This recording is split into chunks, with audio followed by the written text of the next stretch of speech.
mubyeyi, iyi nkuru ngiye gukubwira ufunga amadirishya yawe ndetse uze gufata n'agatambaro kawe hahandi uzaba wicaye uri kuyumva utuje uruhutse, uze kwihanagura niyumva ikiniga kije ukaba warira, uze kwihanagura, fata agatambaro kawe ka mushwari kawe ugashyire hafi, uko biri kose ishobora kuza gusanga nawe uri mu barushye cyangwa hari abantu waruhije bikaza kugusaba kurira, uze kwihanagura rero.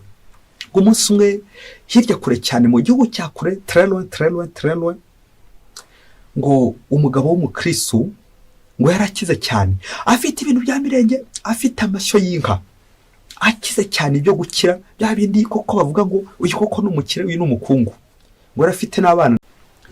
Twongeye turatomboye bana b'Imana kuba duhamagana Nyagasani ku neza ye, ku izina ry'Imana Data na Mwana na Roho Mutagatifu, amen. Amahoro bana b'Imana, ni muhumure, Imana iradukunda, ije kudukiza kuri iki cyumweru cya 12 mu byumweru bisanzwe, tariki 5 Nyakanga 2026. Dore amasomo agiye kuduhuza n'ab'ijuru. Isomo rya mu gitabo cy'umuhanuzi Zakariya, umutwe wa 9, umurongo wa 9 kugeza ku wa 10. Ishimwe unezerwe mwari w'i Siyoni, urangurure urwamo rw'ibyishimo mwari w'i Yerusalemu. Dore umwami wawe aragusanze, ni intungane n'umutsinzi, aroroshya kandi yicaye ku ndogobe, ku cyana cy'indogobe kikiri gitoya. Amagare y'intambara azayavana muri Efurayimu no muri Yerusalemu, amagare y'urugamba. Azavunagura umuheto w'intambara, ibihugu bitangarize amahoro. Ingoma ye izava ku nyanja igere ku yindi, ihere no ku ruzi igarukire ku mpera z'isi. Iryo ni ijambo ry'Imana. Zaburi 145. Nyagasani Imana nyir'ijuru n'isi, singizwa iteka ryose. Mana yanjye, mwami wanjye, nzakurata, nzasingiza izina ryawe iteka ryose. Buri munsi nzagusingiza, nogeze izina ryawe iteka ryose. Uhoraho n'umunyampuhwe n'umunyaneza, atinda kurakara kandi akagira urugwiro. Uhoraho agirira bose ibambe, maze imbabazi ze zigasakara ku biremwa bye byose. Uhoraho, ibiremwa byawe byose nibijye bigushima, abayoboke bawe bagusingize, bazarata ikuzo ry'ingoma yawe, batangaza ubushobozi bwawe. Uhoraho ni mutabeshya, akaba indahemuka mu byo akora byose. Uhoraho aramira abagwa bose, abunamiranye akabaha kwemarara. Nyagasani Imana nyir'ijuru n'isi, singizwa iteka ryose. Isomo rya 2 ni ryo muri Raporo Mutagatifu yandikiye Abanyaroma, umutwe wa 8, umurongo wa 9 n'uwa 11 kugeza ku 13. Bavandimwe, mwebwe ntimugengwa n'umubiri, ahubwo mugengwa na Roho, kuko Roho w'Imana atuye muri mwe. Umuntu udafite Roho wa Kristo, uwo ntaba ari uwe. Niba kandi Roho wazuye Kristo Yezu mu bapfuye abatuyemo, wazuye Kristo Yezu mu bapfuye azabeshaho imibiri yanyu igenewe gupfa, ku bwa Roho we utuye muri mwe. None rero bavandimwe, turi mu mwenda, ariko si umubiri, byatuma tugomba kubaho tugengwa n'umubiri. Kuko nimubaho mugengwa n'umubiri muzapfa, ariko niba ku bwa Roho mucitse ku bikorwa by'umubiri muzabaho. Iryo ni ijambo ry'Imana. Nyagasani Yesu n'abane namwe. Amagambo mu Ivanjili ntagatifu ko yanditswe na Matayo, umutwe wa 11, umurongo 25 kugeza ku 30. Muri icyo gihe Yesu aravuga ati, dawe umutegetsi w'ijuru n'isi, ngushimiye ko ibyo wabihisha abanyabwenge n'abahanga, ukabihishura abaciye bugufi. Koko dawe niko wabyishakiye. Byose nabyeguriwe na Data, kandi ntawe uzi Mwana keretse Data, nta n'uzi Data keretse Mwana, n'uwo Mwana ashatse kumuhishurira. Nimungane mwese abarushye n'abaremerewe, jye nzabaruhura. Nimikorere umutwaro wanjye kandi mundebereho, kuko ngira umutima ugwa neza kandi nkoroshya. Muzamererwa neza mu mitima yanyu. Koko rero umutwaro wanjye uroroshye, n'ibyo mbakorera ntibiremereye.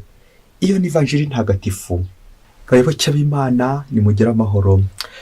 Ngo umunsi umwe, ngo umugabo ibibazo byaramurembeje, abura aho yahungira, abura aho yabitura, ashakisha hirya no hino.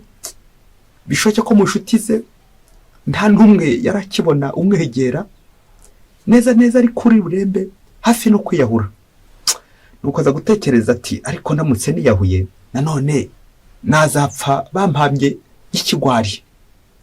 Nuko mu gushakisha ibisubizo akoranya ngo imbwa ze arazihamagara maze azica zimukikije, atangira arazibwira uburyo bwose avunika, ahangayika, ibibazo afite, ubukene afite, amadeni afite, ndetse n'uburyo azigaburira yiyushya kuya, ndetse n'uburyo azitaho bimuruhije. Arazibwira byose arazibwira. Arangije icyamutunguye agiye kubona abona nta n'imwe imusubije. Nuko wa mugabo areba hirya areba hino maze aricuza ati yewe mbabajwe nuko ibibazo byanjye mbituye imbwa, mbabajwe nuko ibibazo byanjye mbibwiye imbwa. Nuko wa mugabo bishoboke ko nanubu akiri kwicuza uburyo ibibazo bye yabibwiye imbwa. Bayoboke b'Imana, Yezu Kristo akuzwe. Amasomo twateguriwe uno munsi aratwerekeza ku ntwari, ku mugabo Yezu Kristo wandi tugomba kubwira ibibazo byacu. Akenshi uraza gusanga hari abo ugiye ubwira ibibazo byawe ntagire icyo babikoraho. Hari igihe waba hari aho wahungiye bagakwima ubuhungiro, cyangwa akaba ari bo bakwica bakugirira nabi. Wigeze uhungira kuri Yezu Kristo? Amasomo twateguriwe nadufasha kubona ikiruhuko nyakuri muri Yezu Kristo, mu ngingo igira iti kuruhukira muri Yezu Kristo niyo mahoro arambye. Kuruhukira muri Yezu Kristo nibwo buruhukiro nyakuri. Nawe rero ngero ureba ahantu hose wagiye uruhukira. Akenshi muri ino si tugira ibibazo byinshi bitunaniza, ibibazo biturembeje byabuze ibisubizo, uburwayi bwanze gukira neza tugashaka ahantu duhungira, tugashaka ahantu twivuriza, bamwe tukajya guhashaka rimwe na rimwe hadakwiye. Uyu munsi turaza kubona ko muganga w'ukuri ari Yezu Kristo. Ikiruhuko nyakuri ntandi twakibona usibye hehe? Muri Yezu Kristo. Na nicyo amasomo agiye gutubwira, yongera kudushikariza kuruhukira ku Mana. Iyo uruhukiye ku Mana uraruhuka nyakuri koko, ubona amahoro, uratuza, ugatunga kandi ugatunganirwa, kuko muri Kristo niyo hari umukiro nyakuri. Rero tuhagane twese turuhukire muri Yezu Kristo. Iyo invitation duhawe n'ivanjiri uno munsi ati nimungane mwese abarushya n'abaremerewe nge nzabaruhura.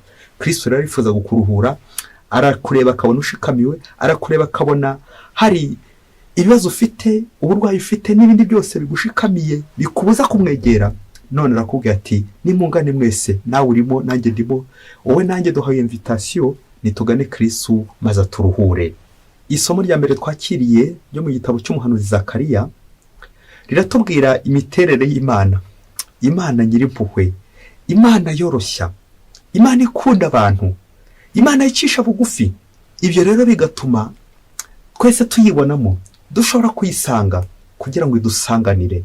Imana buri gihe yiteguye ko twayegera kugira ngo itugirire neza. Ikibabaje kandi giteye n'impungenge nuko Imana yoroshya ikaza ku ndogobe.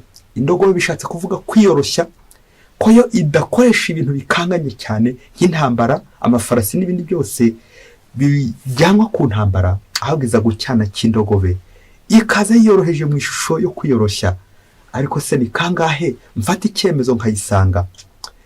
Uzasanga twirukira abakomeye tukajya mu ntambara, tukaza kwibagirwa umwami w'amahoro ko ari we tugomba kugana. Nimungane mwese abarushya n'abaremerewe nge nzabaruhura. Ni nawe rero muri Zaburi atwibutsa ko Imana ari inyampuhwe, ari umunyanteza. Niyo mpamvu natwe tugomba kuyisingiza. Imana igira impuhwe, Imana itwiyereka, twebwe abanyabyaha tuyitakira. Isomo rya kabiri naryo riratwereka uburyo tugomba kwitwara, cyane cyane gusanga Imana akaba ari ituyobora imibiri yacu, ubuzima bwacu bwose tukegera Imana. Pawulo aratwibutsa ko atari umubiri ugomba kutugenga, ahubwo ko tugengwa na Roho w'Imana utuye muri twe. Bityo iby'isi bitugenga, bya bibazo byose twaheranywe nabyo, tukibuka ko tugomba kuruhukira muri Kristo. Tukibuka ko ibyo bibazo byose, ibyo byatunaniye byose, ari Yezu wenyine waturuhura. Niwiha rero kugengwa n'umubiri wawe, ukiha kugengwa n'abategeka b'ino si, uzakomeza uruhe, ntuzigera na rimwe uruhuka. Ni nayo ntero y'ivanjiri uno munsi, aho Yezu adutumiye nyuma yo kubona ibidushikamiye, nyuma yo kubona abadushikamiye, nyuma yo kubona ibibazo turi guhura nabyo, nuko akaturembuza ati nimungane mwese abarushye n'abaremerewe njye nzabaruhura. Yezu mu kuduha invitation arabona ko turemerewe, arabona ko turushye, arabona ko tumaze kuremba, none araguhamagaye nanjye arampamagaye kugira ngo aturuhure. Ngiye ikiruhuko muri Yezu Kristo. Ikibabaje kuri ino si nuko akenshi dushaka abantu batubeshya, ba bantu baza batugana batubeshya batwizeza ibya mirenge akaruhu dukurikira. Yezu rero twibutsa ko yiyoroshya, agira umutima utuza kandi woroshya. Ntabwo rero ari aho dukurikira, ahubwo dushaka abantu bakomeye, ba bantu bagenda badutsikamira bagaturyamira, nibo kenshi dukurikiye. Yezu we wiyoroshya utuza, ntabwo ari we dukurikira. Umuzigo Kristo avuga ushobora kuba umuzigo w'ibibazo dufite, umuzigo w'ubukene, umuzigo w'amadeni, ariko cyane cyane umuzigo w'ibyaha, wa mwenda. Ntabwo ari umwenda w'ibi bifatika amafaranga dufite za credit muri za banki, n'umwenda w'icyaha. Aho buri gihe ducumura ku Mana, ibyaha bikaba byinshi, uwo nawo ni umutwaro, uwo ni umuzigo tugomba gushyira Yezu Kristo. Ivanjiri irekeza no kuri penitensiya. Penitensiya handi tugomba kuruhukira, handi dusanga Kristo tukamutura ibyacu, tukamutura bya byaha akabyikorera, yarangiza kubyikorera ubundi tukaruhuka. Umaze iminsi ingahe, umaze imyaka ingahe udakandagira mu ntebe penitensiya? Nabyo Bikira Mariya yabwiye abana ikibeho ababonekera ati bana banjye murakiyuhagira. Ababaza icyo kibazo, yashaka kubabaza ngo niba gisaba penitensiya, niba kigorora n'Imana, iyo mitwaro bahetse niba bayitura Kristo. Yezu Nyirimpuhwe mu isakamento ry'imbabazi penitensiya. Ni kangahe Yezu akubera uburuhukiro? Ni kangahe umutima wawe werekeye Yezu Kristo, bityo ukintu ubushikamirwe bw'ibyisi, abacakara b'inosi, ibyaha, zangeso mbi, kwa kwandavura byose bikuremereye? Nuko nawe uze kubyikorera, ubwire Yezu uti ngaha ndaje Nyagasani, niyemeje kuruhukira iwawe, kuko muri wowe niho hari ikiruhuko nyakuri. Amen, amen, amen. Muvyeyi, iyi nkuru ngiye gukubwira ufunga amadirishya yawe, ndetse uze gufata n'agatambaro kawe hahandi uzaba wicaye uri kuyumva utuje, uruhutse, uze kwihanagura niyumva ikiniga kije ukaba warira, uze kwihanagura, fata agatambaro kawe kamushwari kawe gashyire hafi. Uko biri kose ishobora kuza gusanga nawe uri mu barushye, cyangwa hari abantu waruhije bikaza kugusaba kurira, uze kwihanagura rero. Umunsi umwe hirya kure cyane mu gihugu cya kure, Treloin, ngo umugabo w'umukristo ngo yarakize cyane, afite ibintu bya mirenge, afite amashyo y'inka, akize cyane ibyo gukira, bya bindi koko bavuga ngo uyu koko n'umukire, uyu n'umukungu, ngo arafite n'abana nabo kandi nabo bakize. Umunsi umwe umugabo, bya bindi by'uko nyine ntago horaga hanze kandi ngo umubiri ubyara udahatse, wa mugabo afatwa n'indwara ya simusiga. Neza abura uko yabigenza, ajya kwivuza, bishoboke ko azengurutse nk'ibitaro nka bingahe, ariko aho ajya kwivuza hose ntibagira uburwayi babona. Nuko wa mugabo amaze kubona ko nta burwayi bari kubona, ahamagara abana be, bishoboke ko yabahamagaye yagiye kuraga. Nuko abana be bamugeze imbere baravuga bati ariko papa arembe bigeze ahangaha duhari. Nuko ngo umwe muri bo azana igitekerezo cyuko bagomba kujya kumuvuza ku muganga prive, ku muganga wigenga. Icyo cyemezo baragifata. Bagezeyo, wa muganga wigenga abasaba ko imiti ko yigenga, imiti ajya guha uwo murwayi ihura n'inka. Nuko bareba mu mashyo yari afite, bareba inka barayimuhereza. Muri icyo cyumweru wa mugabo koko arakira, mu gihe ari gufata ya miti. Ya miti arangije kuyifata yongera araremba, wongera kumujyana kuri wa muganga wigenga. Bahageze nanone indi nka nayo ibiragiye. Bikomeza bityo. Uyu mugabo igihe cyose yarwaraga, yarembaga, yagombaga gutanga inka buri cyumweru, agatanga inka buri cyumweru, agatanga inka buri cyumweru, agatanga inka. Igihe cyose yabaga ari gufata ya miti yabaga ameze neza. Nuko ya miti yarangira akongera akaremba. Uko ya miti irangiye anako atangira inka, ya miti yarangira agatangira inka, ya miti yarangira agatangira inka. Ngaho natekereza ngiye gukubaza ikibazo, niba umugabo yaramaze imyaka 2 yivuza, kandi buri cyumweru yaratangaga inka kubera imiti yafataga kuri wa muganga wigenga. Ubwo uyu mugabo yatanze inka zingahe muri iyi minsi yose yamaze yivuza? Buri cyumweru yivuza. Igisubizo guhishyira muri comment kiragusaba gukora umubare no gutekereza by'akanya gato. Igihe kiza kugera bya bindi by'uko nyine yakibataza bushyitsi, wa mubyeyi noneho aza kuremba, bya bindi byo kuremba. Abana be bongera baricara bavuga batari ko imyaka 2 yose ishize turi kuvuza papa, none nta kigenda, amafaranga dushizemo, inka zacu zose zirashize, muganga wigenga arazimaze, dukora iki? Kubera ko bari impuguke n'injijuke, bagira isoni z'uko umubyeyi wawe agiye kugwa kuri uwo muganga, nuko baramufata bamujyana mu bitaro bikomeye kugira ngo abariho agwa ejo n'ejo bundi batazabaseka ko yaguye aho hantu hadasobanutse kwa prive.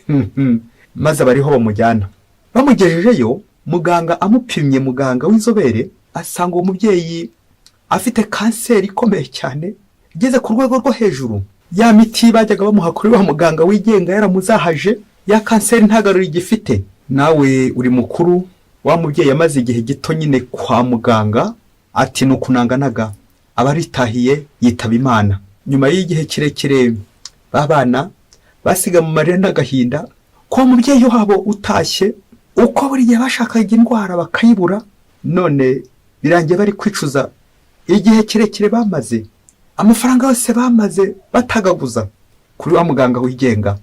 Bayoboke b'Imana, Yezu Kristo akuzwe. Ngafora muganga wigenga uyu nguyu izina rindi wamwita, ukurikije nyine ba muganga bigenga tugira, niringize kuvuga ibyihebe, ibyigenge, muganga w'ikihebe. Birangira abarwaza bababaye, bashavuye, bibaza umwanya bataye, bibaza amafaranga batakaje ngo bari kuvuza umurwayi. Byakubaho nanjye byambaho. Amasomo y'uno munsi arongera kudusaba kugirira icyizere Nyagasani uduhamagara ngo turuhukiriwe. Tujya gusoreza ku bintu bitatu, icya kane kiraza kubera inyongezo kugira ngo wongere wibutse nawe ahantu hose ujye uruhukira. Ese uruhukira kwande? Icya mbere ni amakosa benshi tukunze kugwamo bitewe n'ibibazo twahuye nabyo n'uburwayi, kumva ko indwara kwa muganga babuze, wagiye kwivuza buri ndwara ndahandi wakwirukira usibye kwa muganga médecin privé, muganga wigenga. Wose ninde? Ni kwa mupfumu nyine. Ibintu byose byaburi ibisubizo, ati ndahandi ni kwa mupfumu, aho guhungira kuri Yezu Kristo. Iyo ndwara turayirwaye benshi, ukurikira niba nawe utarayandura. Ikibazo cyananiranye, ati kwa mupfumu, ukajya gushaka abapfumu bagupfumurira. Icya kabiri twazirikana nyine ni igihombo. Ya mvugo igira iti ibyo abapfu biribwa n'abapfumu. Wongera utekereze niba ntaho wabaye umupfumu, niba ntaho wabaye umupfu, aho so watekerezeho, aho ari ibintu by'abandi, aho nawe watagaguje ibyawe, ugataguza ibintu byawe bya mirenge byose ubukire bwawe bukagushiraho. Uri gushakisha iki? Ubukire bundi gukira, kaza kurangira ubwiwe ko nta handi uzabona umukiro usibye muri Yezu Kristo. Dutangazwa n'uburyo mu nsengero zacu mu kiliziya usanga kenshi twirukira kwa bimupfumu tugataguza ibyashu byose, ariko wajya gukubaza ituro, umusanzu hamwe n'abandi w'igihumbi, 2000 ntubashe kuwutanga. Kubera iki?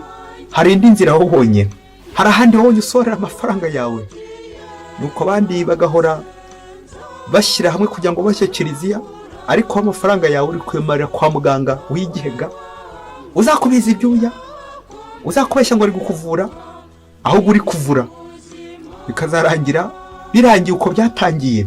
Uze gutekereza nawe icyo umariye kiliziya, guhunga kiliziya ukajya kwa muganga wigenga, utekereza amafaranga yose umaze gutakaza n'ibintu byose utakaza ubukire bwawe.